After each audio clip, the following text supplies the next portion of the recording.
नमस्कार बच्चों, मैं प्रीति चौहान आज आपको हिंदी आमोदनी में पाठ 3 बुराई में अच्छाई की कहानी सुनाने जा रही हूँ। इस कहानी में एक गुरु और एक शिष्य की कहानी बताई गई है कि किस तरह से एक शिष्य द्वारा अपने गुरु को सम्मान दिया गया और उस गुरु ने उसका किस तरह से आदर किया। तो आज आप कहानी ये ध्यानपूर्वक सुनिए, आपको बहुत ही आनंद आएगा इस कहानी को सुनकर।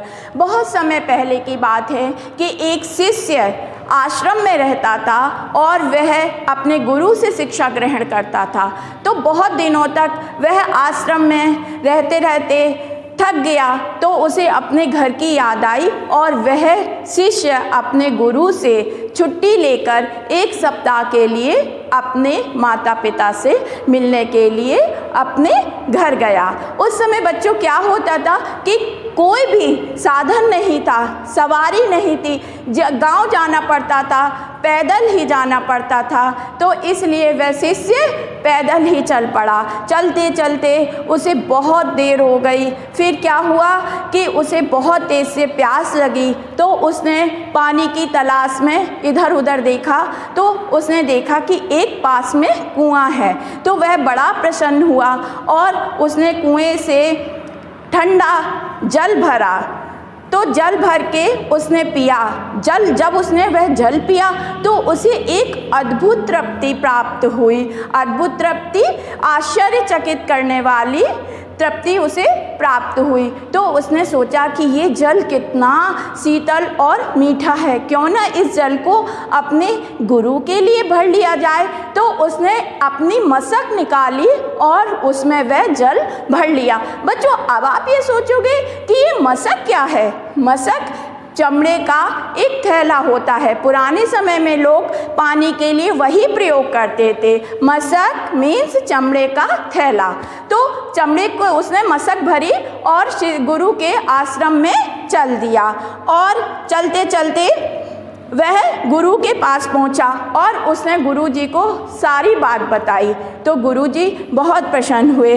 गुरुजी ने शिष्य से मशक लेकर जल पिया और संतुष्टि अनुभव की, यानी कि मतलब उन्हें बहुत अच्छा लगा। उन्होंने शिष्य से कहा कि शिष्य, यह जल तो वाकई गंगा जल के समान है। गंगा जल, आप लोग गंगा जल के बारे में तो जानते ही होंगे। गंगा नदी द्वारा निकलने वाला जल गंगा जल कहलाता है, जो कि बहुत ही पवित्र होता है। तो फिर गुरु जी की इस तरह से प्रशंसा, यानी कि तारीफ या बड़ाई, प्रशंसा सुनकर वह शिष्य बहुत प्रसन्न हुआ और खुशी से आज्ञा लेकर वह अपने गांव की ओर चल दिया। कुछ ही देर बाद क्या हुआ कि आश्रम में रहने वाला एक दूसरा शिष्य गुरुजी के पास आया और उसने गुरुजी से उस जल को पीने की इच्छा जताई। गुरुजी से उसने कहा कि गुरुजी, जो आपका शिष्य जल लाया तो वह जल मुझे भी दीजिए, मैं भी उसका स्वाद चखना चाहता हूँ, मैं भी उसे पीना चाहता हूँ। तो फिर क्या हुआ कि गुरुजी ने उस जल को उस शिष्य को दे दिया। लेकिन ये क्या कि जैसे ही शिष्य ने वह जल पिया, क्या हुआ कि उसने तुरंत ही कुल्ला कर दिया। क्यों कुल्ला कर दिया? गुरुजी बड़े आश्चर्यचकित हुए और उन्होंने पूछा कि बेटा, तुमने ऐसा क्यों किया? तो दूसरे शिष्य ने कहा कि अरे गुरुजी, ये जल तो बहुत ही कड़वा है, आपने इसे कैसे पी लिया? तो गुरुजी बोले कि बेटा, ये बात तो सत्य है कि यह जल वाकई कड़वा था, लेकिन जो मेरे लिए शिष्य इतने प्रेम से जल लेके आया तो मैंने उसे पिया, क्योंकि मुझे बहुत खुशी हुई कि उसने मेरा ध्यान रखा और अपने गुरु के लिए वह जल लेकर आया। फिर गुरुजी बोले, बेटा, मिठास और शीतलता उस जल में नहीं है तो क्या हुआ? क्यों?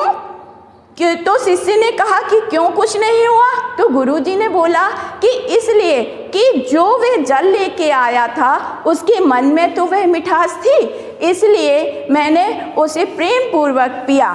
गुरु ने कहा कि शिष्य, यही बात तो महत्वपूर्ण है कि जो वे जल लाया, जब उसने वह जल पिया होगा तो उसके हृदय में मेरे लिए प्रेम उमड़ा होगा और वह यही सोचकर मेरे लिए जल लेकर आया। मुझे भी तुम्हारी तरह उस मशक का जल जो था ठीक नहीं लगा, पर मैं यह कहकर उसका मन दुखी नहीं करना चाहता था। हो सकता जब जल मशक में भरा गया हो वह जल शीतल हो और मशक के साफ ना होने के कारण यहाँ तक जल वैसा नहीं रहा जैसा कि उसे रहना चाहिए। आप देखिए कि जब भी आप पानी पीने की बोतल में जल भरते हो, अगर वह बोतल बहुत दिनों तक साफ ना की हो तो उसमें अजीब सी गंध आने लगती है ना। तो इसी तरह से मशक में भी यही हुआ होगा कि साफ ना होने के कारण उसमें अजीब सी गंध आने लगी होगी। लेकिन कोई बात नहीं, वो तो गुरुजी ने कहा कि मैंने यह देखा है कि जल वैसा नहीं था जैसा होना चाहिए, लेकिन इससे ये प्रतीत होता है कि लाने वाले के मन में मेरे लिए प्रेम भाव था। वे कितने प्रेम से मेरे लिए जल लेकर आया। तो बच्चों, आपने ये पूरी कहानी ध्यानपूर्वक सुनी। अब आपको इस कहानी से क्या शिक्षा मिलती है? इस कहानी से हमें यह शिक्षा मिलती है कि दूसरों को दुखी करने वाली बातों को टाला जा सकता है और हर बुराई में अच्छाई खोजी जा सकती है। हमें कभी किसी को ऐसी बात नहीं बोलनी चाहिए जिससे कि दूसरे के मन को ठेस लगे या दुख पहुँचे। आप बताइए, जब आप अपनी कक्षा में पढ़ते हो, अगर आपका कोई मित्र आपको चिढ़ाता है तो आपको बुरा लगता है ना, तो आप क्या सोचते हो? ये मित्र मेरा बहुत गंदा है। इसी तरह से हमें भी ये सोचना चाहिए कि अगर कोई बात हमें बुरी लगती है तो वह बात दूसरों को भी बुरी लग सकती है। इसलिए हमें कभी किसी का दिल नहीं दुखाना चाहिए। बच्चों, अब मैं आपको पार्ट 3 बुराई में अच्छाई के शब्दार्थ बताती हूँ। सबसे पहले तर मीन्स गीला, तृप्ति संतोष, मशक पानी भरने का चमड़े का थैला। मैंने बताया था ना कि पुराने समय में मशक का प्रयोग किया जाता है। महत्वपूर्ण, बेहद जरूरी, शिष्य चेला, शीतल ठंडा, प्रशंसा बड़ाई या तारीफ, अद्भुत आश्चर्य करने वाला। इसके साथ ही बच्चों, धन्यवाद।